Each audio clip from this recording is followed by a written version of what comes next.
the world behind midnight, where darkness reveals what daylight hides, where trained soldiers face enemies that don't bleed, where the ruins hold more than memory. Fallujah, November 2004. The name still echoes in the minds of those who fought there. 2 savage battles transformed this Iraqi city into a graveyard of shattered concrete and twisted metal. The first assault in April ended in political controversy and tactical withdrawal. The second offensive, launched in November, became the bloodiest urban warfare American forces had seen since Sioux City fell during Vietnam. Over 10,000 troops poured into those streets. What followed was hell incarnate. Every corner concealed death. Every doorway promised an explosion. Insurgent fighters had transformed the entire city into a killing field of improvised bombs, sniper positions, and booby-trapped buildings. Marines advanced block by block, structure by structure, clearing more than 10,000 buildings in relentless house-to-house combat.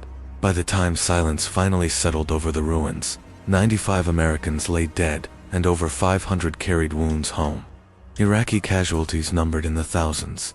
The official records document every engagement, every position taken, every life lost. But something else stalked those ruins. Something that left no entries in any report.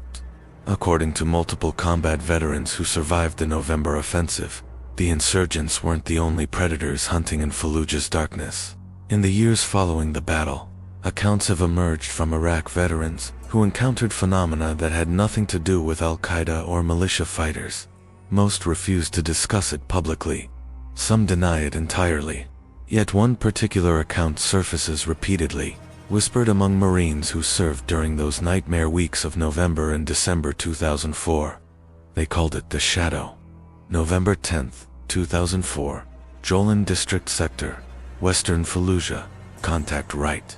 The sharp crack of automatic weapon fire shattered the oppressive silence as Corporal John Vincent pressed, his body against a bullet-scarred wall. 2nd Squad, India Company, 3rd Battalion, 1st Marines had been methodically clearing buildings in the Jolan sector for 4 consecutive days. Every structure represented a potential tomb. Each doorway could be the last thing you saw. Where's the shooter? 3rd floor, yellow structure, 11 o'clock. Sergeant Jehu Mitchell, the squad leader, was already maneuvering his fire team into assault position. Azariah Archibald, suppressing fire on that opening. Vincent, you're with me. We're breaching now. The 2 Marines reached the entrance as another burst of gunfire chewed into the masonry above their heads. Mitchell kicked the already damaged door and moved inside with his rifle raised, scanning methodically. The interior was chaos incarnate. Overturned furniture, scattered debris, and something else entirely. Sergeant, what is that smell? Vincent was correct. The entire building reeked with an odor unlike anything they'd encountered in countless cleared structures. Not the usual stench of waste and decay that permeated every building in Fallujah. This was different, bestial, like something feral and soaked in blood. Stay alert. Moving to 3rd floor. They advanced up the stairwell, the stench intensifying with each step. Mitchell had cleared hundreds of structures during the past 10 days. This felt fundamentally wrong. The smell, the unnatural silence, even the sounds of combat outside seemed muffled and distant. The 3rd floor corridors stretched into shadows. Mitchell's weapon-mounted light cut through the gloom, illuminating something smeared across the concrete wall. Blood. Fresh blood. Got blood here. Mitchell whispered into his radio headset. Looks very recent. Multiple trails. They moved down the corridor toward the room where the gunfire had originated. The door hung open on broken hinges. Mitchell counted down with his fingers in the darkness. 3, 2, 1. He pivoted into the room with Vincent close behind. Empty. Clear. Vincent called out while checking the corners systematically. But the room wasn't entirely empty. In the center of the floor lay an AK-47 rifle, still radiating heat from recent firing. Beside it, deep gouges in the concrete floor led to an open window. Mitchell moved to the window and looked down into the alley. 3-story drop onto rubble and debris. No movement visible. How did he get down from here without breaking every bone? Maybe rope. There's no rope anywhere. And look at these marks. Mitchell directed his light at the gouges in the floor. They were wide, too wide for human hands. And mixed with the blood trails were other marks. Claw marks perhaps. Deep scratches that scored the concrete like talons. "Sergeant, we need to leave this place immediately." Mitchell was about to agree when his radio crackled with static. "All India elements, be advised. Multiple thermal signatures detected in Sector 49. Large group, approximately 60 to 70 individuals moving northeast. Rules of engagement remain in effect. Confirm targets before engaging. 60 to 70 people moving together through an active combat zone that violated every tactical expectation. The city had been evacuated, except for confirmed military-age males. Negative contact. We're not tracking any large groups in that sector." Another voice responded through the static. "Confirm that count." "Affirmative. UAV thermal has them clearly." "Wait, negative. Contact lost. They just disappeared from thermal imaging." Mitchell and Von Sant exchanged looks in the darkness. "Let's get downstairs now," Mitchell ordered quietly. They were descending the stairwell when they heard it, a sound that froze both Marines mid-step. A howl, long, mournful, inhuman. It echoed through the building, seeming to emanate from everywhere and nowhere simultaneously. "What in God's name was that?" Vonson's voice barely rose above a whisper. The howl came again, much closer this time, louder. And then from somewhere deep within the building, they heard movement.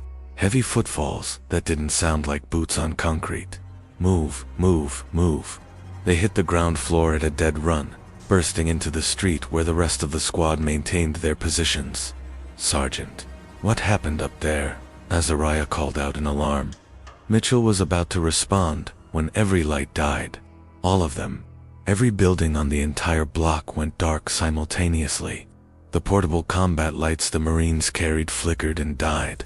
Even the night vision equipment started malfunctioning, images fragmenting with digital static. "Everyone on me right now," Mitchell ordered sharply. "Tight perimeter. 360 security." The Marines formed a defensive circle, backs together, weapons pointed outward, into the darkness.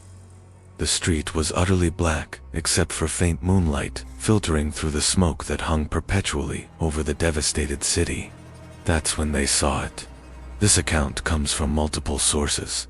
Marines who were present that night. After-action reports that documented unexplained equipment malfunctions.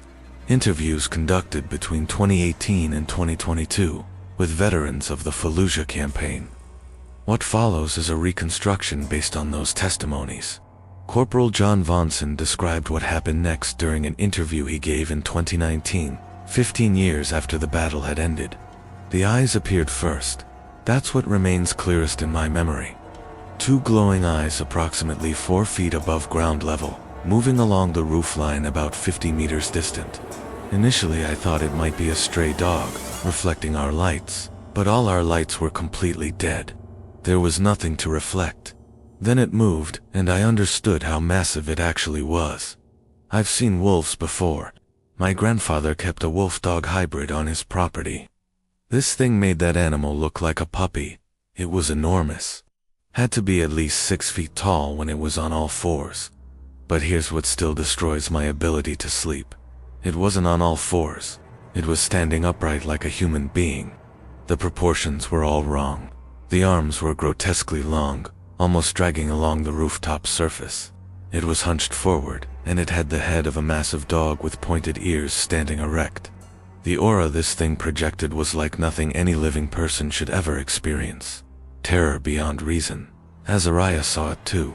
He was directly beside me, and I heard him begin praying in Spanish under his breath, very quietly, like he didn't want that thing to hear him. Mitchell saw it. He raised his rifle, and I remember him saying very clearly, "What the hell is that?" Which is when I knew I wasn't hallucinating, because Mitchell didn't rattle ever. He'd been in Fallujah since the beginning of the offensive. He'd seen horrors beyond description, and he was genuinely terrified. The thing just stood there on that rooftop watching us, and I swear on everything I hold sacred, it looked intelligent. Like it was evaluating us, deciding what to do with us, calculating. Then it dropped down onto all fours and started moving along the roofline with impossible speed. It crossed 3 buildings in maybe 5 seconds, and then it vanished into the darkness.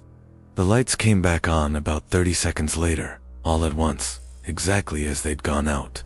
Our night vision equipment started functioning normally again. Everything returned to normal operation, except we all knew what we'd witnessed. Mitchell got on the radio to report it, but what could he possibly say? We encountered a werewolf, over. He ended up reporting possible enemy combatant on rooftop, evaded capture. That's what went into the official log, but we all knew the truth. And I could tell from the way other Marines looked at us when we returned to the company position that we weren't the first ones to see it. The Thing in the Darkness, November 12, 2004. 2 days after the rooftop encounter, Sergeant Jehu Mitchell sat in the commandeered house that served as India Company's forward command post, holding a cup of instant coffee that had lost its heat hours ago. He couldn't sleep. Every time he closed his eyes, he saw that creature on the rooftop, those eyes burning in the darkness. The official explanation circulating through command was that they'd encountered a large feral dog. Fallujah had plenty of strays, and extreme combat stress could make people see things that weren't actually there. Mitchell had accepted that explanation publicly, or at least pretended to accept it. What alternative did he have? But then reports started filtering in from other units throughout the battalion. 1st Platoon had reported unusual animal sounds during a night patrol on the 11th. Alpha Company reported finding a dead insurgent fighter in a building they were clearing.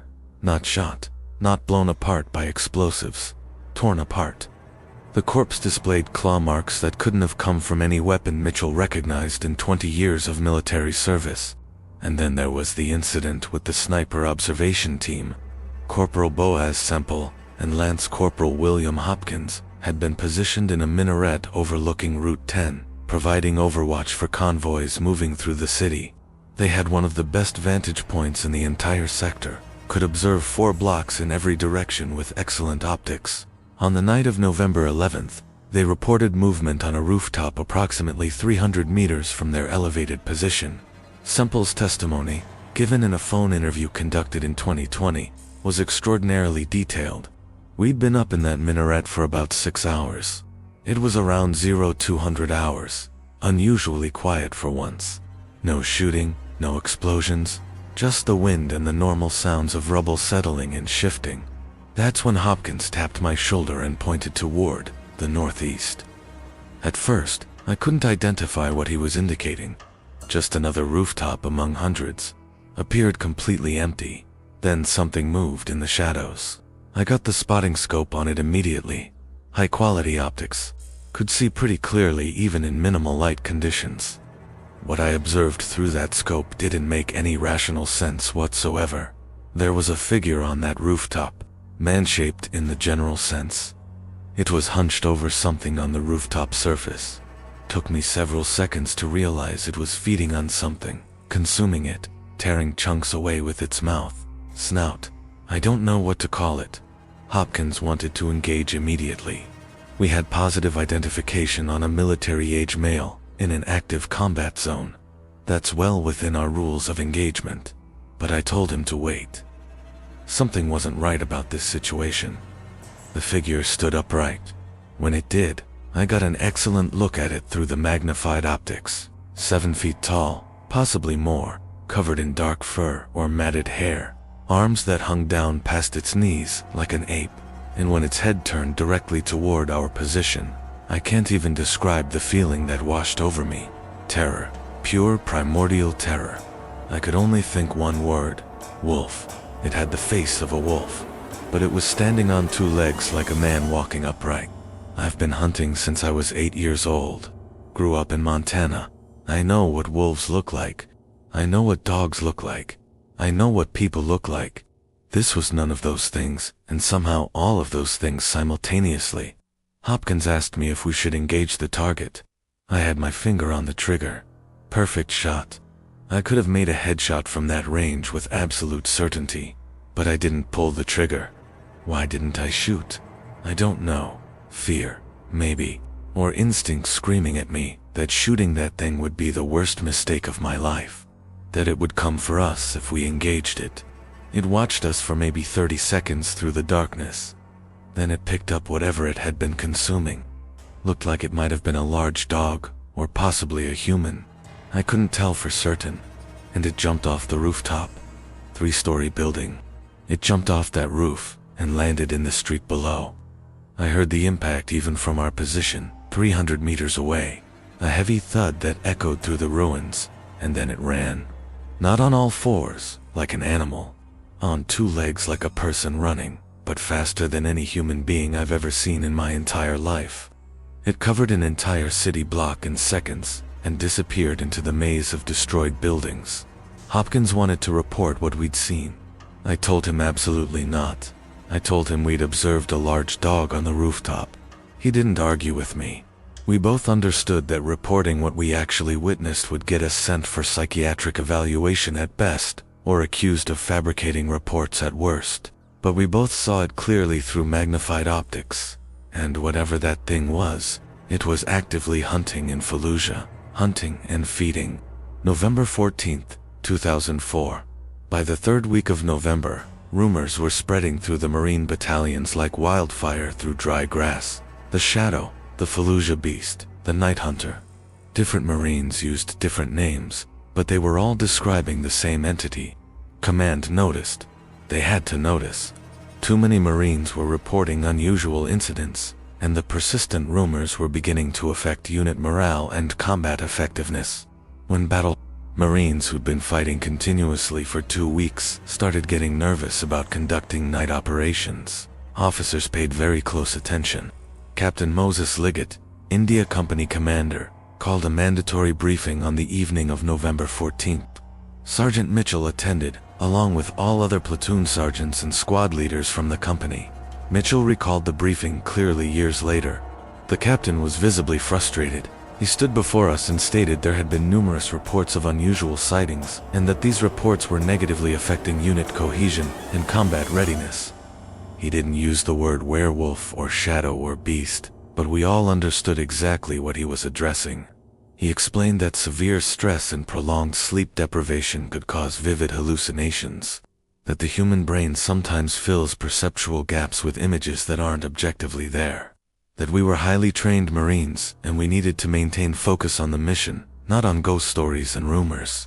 But here's what struck me most powerfully. He didn't say we were fabricating these reports. He didn't say the sightings weren't real experiences. He acknowledged that multiple Marines across different units had reported observing something highly unusual.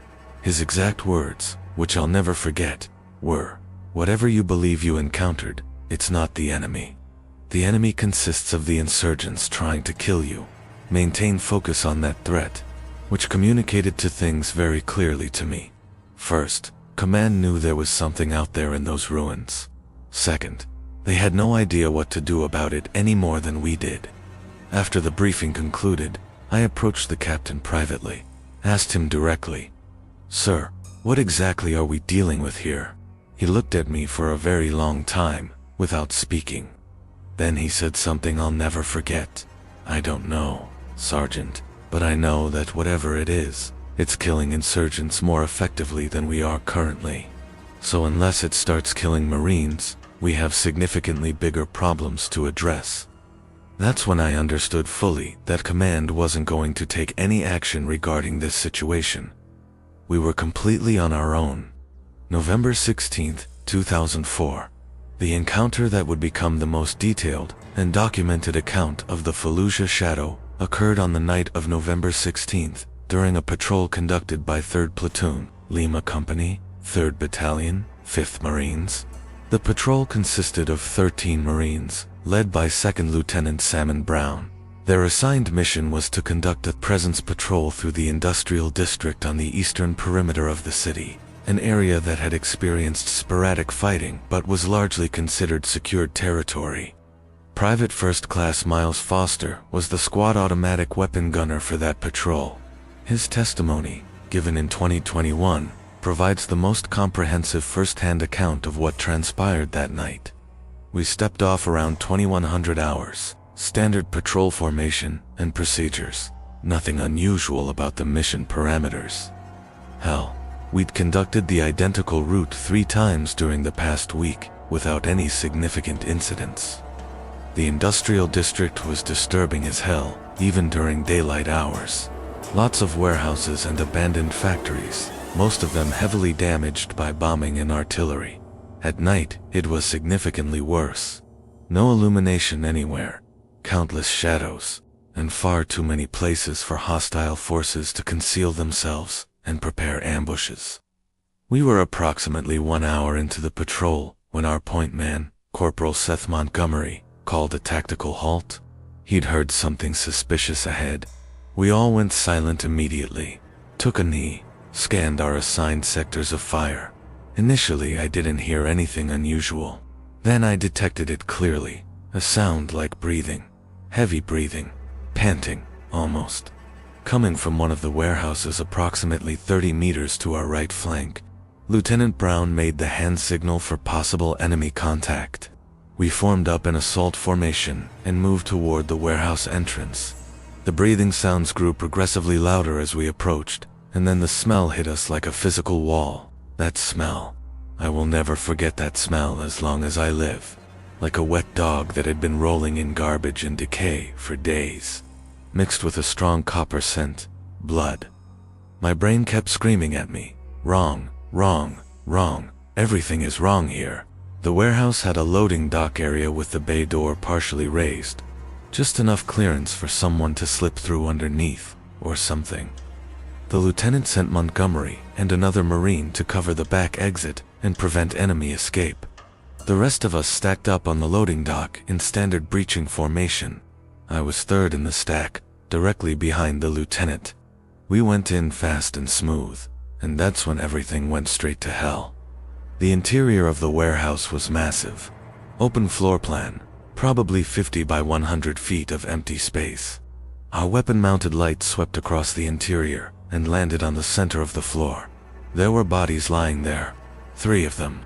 Insurgent fighters, based on the weapons scattered near them, but they hadn't been killed by bullets or explosives. They'd been completely ripped apart, torn to pieces. And standing over those mutilated corpses was the thing. I got an excellent look at it, better than I ever wanted. It was maybe 8 feet tall when standing fully upright, which it was doing when we entered, covered in dark brown or black fur that looked matted and filthy.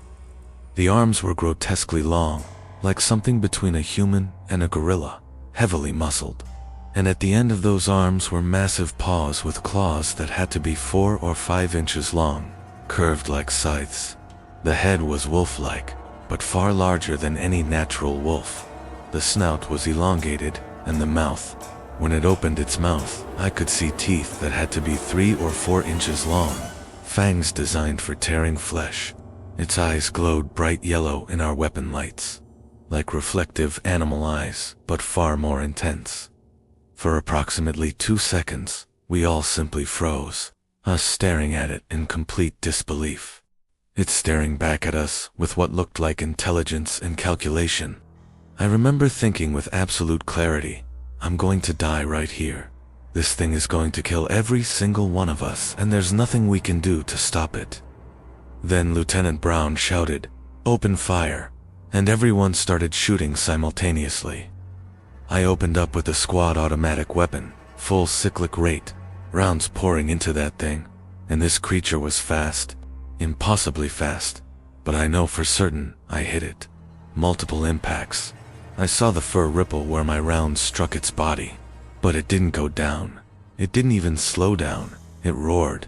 A sound so primal and terrifying that it bypassed all rational thought and went straight to some ancient part of the human brain that remembers being prey. It just kept moving, despite taking fire from multiple weapons. It was too fast to track properly. One instant, it was standing in the center of the warehouse. The next instant, it was on the wall. Actually on the vertical wall surface, moving horizontally, like gravity had no effect on it whatsoever. It ran along that wall directly toward our position, and I kept firing, tracking it with sustained bursts from the squad automatic weapon. The lieutenant was shouting something. Other Marines were firing. The noise was absolutely deafening. brass casings flying everywhere, bouncing off concrete. And this thing just kept coming straight at us. It launched itself off the wall, directly toward our position. I saw it clearly in midair. This impossible thing that violated every law of nature. And I knew with absolute certainty we were finished. But it didn't land on us. At the very last second it changed direction somehow. I still don't understand how that's physically possible. And it crashed straight through a window on the side wall. Just straight through it. Glass and metal frame and everything. Like the wall wasn't even there. We kept firing out that window for several more seconds. Then the lieutenant called ceasefire. We were all breathing hard, completely flooded with adrenaline, trying to process what had just happened. Montgomery and the other Marine came running in from the back. They'd heard all the shooting, but hadn't seen the creature. The lieutenant immediately sent them to check the exterior side of the building, where it had gone through that window. They returned maybe 1 minute later. No blood trail anywhere. No tracks in the dirt. Nothing at all. The thing had simply vanished like it had never existed. We conducted a thorough search of the warehouse interior. Found the bodies of the 3 insurgent fighters. They'd been dead for several hours, at minimum. Massive claw marks covering their bodies. Clear feeding patterns. One of them had his throat completely torn out. Another looked like something had been consuming him for an extended period. The lieutenant radioed it in to command. Reported 3 enemy killed in action. Building secure. No friendly casualties sustained. We returned to the forward operating base around 0200 hours. The lieutenant pulled all of us aside before we went to our racks. Told us explicitly that what we encountered stayed between us. That officially we'd discovered 3 enemy killed in action that appeared to have been killed by wild dogs or similar animals. That if we reported what we actually witnessed, command would assume we were suffering from combat stress and we'd probably get sent home for psychiatric evaluation. Some of the Marines seemed relieved by that directive. They wanted desperately to forget about it, pretend it never happened. But a few of us knew we couldn't simply ignore it. We'd all seen it clearly.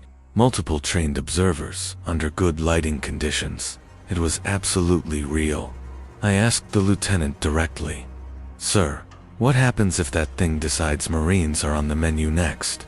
What if it starts hunting us instead of insurgents?" He didn't have an answer for that question. Just told us to stay alert and stick together as a unit. The warehouse incident wasn't the final sighting, but it was the most direct, sustained encounter with clear lines of fire. In the weeks that followed, as the Battle of Fallujah gradually wound down and Marines began transitioning to stability operations and handover procedures, the reports continued sporadically. On November 21st, an Army explosive ordnance disposal team called in a sighting of a large canine creature, possibly hostile, near Root, Michigan. The entity was gone before a quick reaction force could arrive to investigate. On November 25th, Marines from Weapons Company reported discovering tracks in the mud near the Euphrates River. The tracks were distinctly canine in basic shape, but far larger than any dog breed, and the tracks showed only 4 prints in sequence, as if whatever made them had been walking upright on 2 legs rather than 4. On November 28th, an Iraqi interpreter working with the Marines approached Sergeant Mitchell with an interesting story.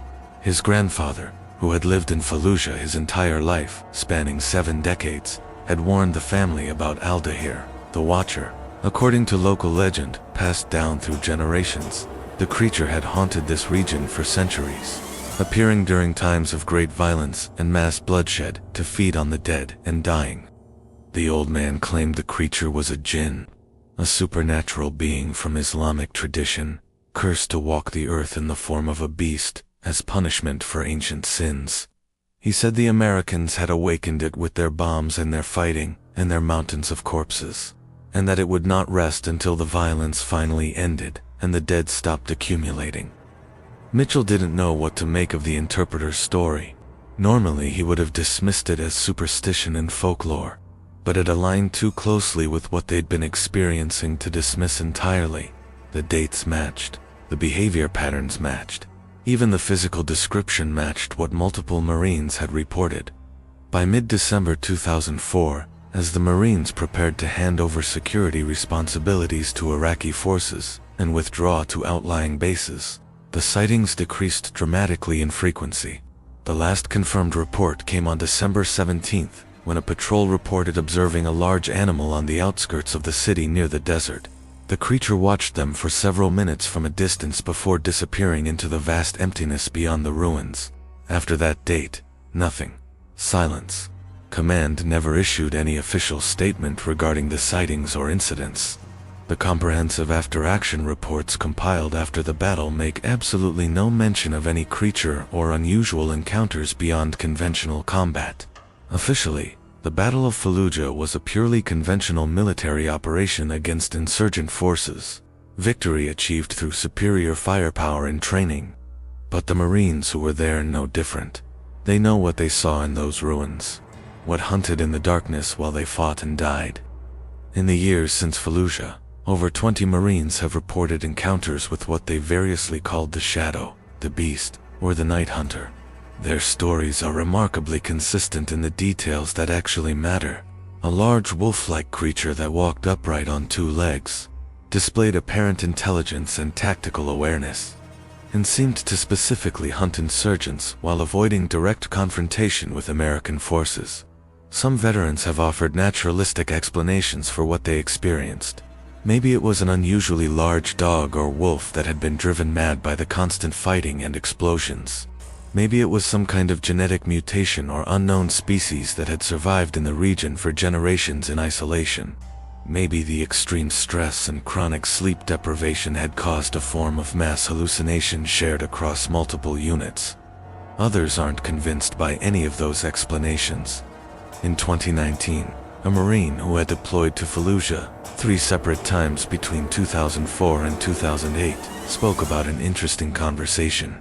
He'd had a discussion with an Iraqi police officer in 2007, 3 years after the initial battle. I asked him about the creature directly, used the Arabic word for wolf. He immediately shook his head and used a different word instead, ghoul, which I guess translates roughly to ghoul or demon in English. He told me there were ancient stories in Iraq going back centuries. Stories about creatures that took the form of animals and hunted in places where many people had died violently. He said they were drawn to violence and death, and mass bloodshed like flies to rotting meat. I asked him directly if he personally believed these old stories were true. He looked at me very seriously and said, "I have walked the streets of Fallujah at night, alone. I have seen things that should not exist according to modern science. What I believe personally does not matter. What exists simply exists regardless of belief." In 2018, a researcher submitted a Freedom of Information Act request to the Department of Defense, requesting any reports or documentation related to unusual incidents during the Battle of Fallujah. After the standard bureaucratic delays and extensive redactions, they received approximately 200 pages of incident reports and operational logs. None of them mentioned any creature. None of them mentioned werewolves or unusual animal sightings beyond standard references to stray dogs. But there was one document that caught attention, a memorandum from 1st Marine Division's Intelligence Section dated December 1st, 2004, addressed to all battalion commanders operating in Fallujah. The subject line read, "Guidelines for reporting unusual observations." The memo was heavily redacted with large sections blacked out completely. But what remained was revealing. It instructed unit commanders to ensure that all after-action reports and incident reports focus strictly on conventional threat assessments, and to actively discourage speculation about phenomena that cannot be tactically addressed through standard procedures. It concluded with, "Unit morale and mental readiness are absolutely paramount to mission success. Reports that could potentially undermine these critical factors should be handled at the lowest appropriate level." In other words, don't report things that sound insane, even if you witness them. Handle it quietly and make it go away. Sergeant Jihu Mitchell retired from the Marine Corps in 2012 after completing 4 combat deployments to Iraq and Afghanistan. When interviewed in 2019, 15 years after Fallujah, he was working as a defense contractor and living in Virginia. He was extremely reluctant to discuss the creature initially, but after being shown written statements from other Marines who'd been there, who'd seen what he'd seen in those ruins, he finally opened up and spoke honestly. I've thought about it constantly over the years, tried desperately to make rational sense of it. I've considered every possible explanation that doesn't involve the supernatural: mass hallucination induced by stress, severe sleep deprivation causing shared delusions, wild dogs behaving unusually, some kind of experimental weapon or classified program that we weren't briefed on. But none of those explanations actually fit the facts. Too many people saw it across too many separate incidents. Too much consistency in the physical descriptions from independent witnesses. Too much corroborating evidence. I think there was something in Fallujah during that battle. Something ancient. Something that had been there long before we arrived and is probably still there now, waiting. The Iraqis we worked with closely, some of them knew about it already. They had stories passed down through generations about this thing. They weren't surprised or shocked when we described what we'd encountered. They just nodded knowingly and told us to stay out of certain areas at night, warned us not to go into specific buildings or districts after dark. Here's what I know with absolute certainty. I saw something in Fallujah that I cannot explain through any conventional framework. Something that shouldn't exist according to everything I was taught about the world and nature. But it did exist. It was absolutely real, and I wasn't the only Marine who saw it clearly. Whether it was a cryptid, an unknown species, a demon from religious tradition, a genetic anomaly, or something else entirely beyond classification, I genuinely don't know. But it was there in those ruins, and part of me believes it's still there now, waiting patiently for the next war. The next wave of violence and death to wake it up again. In 2022, another interview was conducted. A Marine who had served as an intelligence analyst during the Battle of Fallujah. He agreed to speak only on condition of complete anonymity. He confirmed that the intelligence section had received multiple reports of unusual sightings during November and December 2004. He stated the reports were taken seriously enough that someone at a very high level, he didn't know who, specifically, had ordered a comprehensive review of unmanned aerial vehicle footage from the city during that specific time period. I personally saw some of that footage, he stated clearly. Thermal imaging from a Predator drone flying over the city, conducting surveillance at night. There was something moving through the streets below. Something large. The thermal signature was consistent with a large mammal, definitely. But the movement pattern was completely wrong. It would move on 4 legs like an animal, then stand up on 2 legs like a human being. It would jump between buildings in ways that don't make physical sense given the distances involved. The footage was immediately classified at a very high level. I was directly ordered to delete all my copies and never speak about it to anyone, which I didn't until right now. I don't know what it actually was. Maybe the camera was malfunctioning somehow. Maybe it was just a technical glitch in the thermal imaging system. But I've worked extensively with UAV footage for years. I've analyzed thousands of hours of thermal imaging from combat zones. I've never seen anything remotely like that before or since that specific footage. The official historical record states clearly that the Second Battle of Fallujah lasted from November 7th to December 23rd, 2004. 95 Americans died in that battle. Hundreds more carried wounds home. The city was completely devastated by the fighting. Thousands of Iraqi civilians and insurgent fighters perished in the rubble. In the aftermath, Fallujah became a powerful symbol, a symbol of American military power and determination, a symbol of the terrible costs of urban warfare, a symbol of the complex and brutal nature of the Iraq War. But for the Marines who actually fought there, for the men who walked those dark streets every night and cleared those ruined buildings one by one, Fallujah represents something else entirely, a place where the line between the known and unknown became completely blurred. Where the certainty of modern warfare gave way to ancient fears that lurk at the edges of human understanding. Where something hunted in the darkness that had no place in any military manual or tactical doctrine. The battle officially ended in December 2004. The sightings stopped. The creature, whether real or imagined, returned to whatever shadows it had emerged from, waiting perhaps, waiting patiently for the next war to awaken it once again. If these accounts have kept you awake, if you feel the darkness pressing closer, then stay with the world behind midnight. Subscribe, because some doors, once opened, can never be closed again, and some hunters never stop hunting.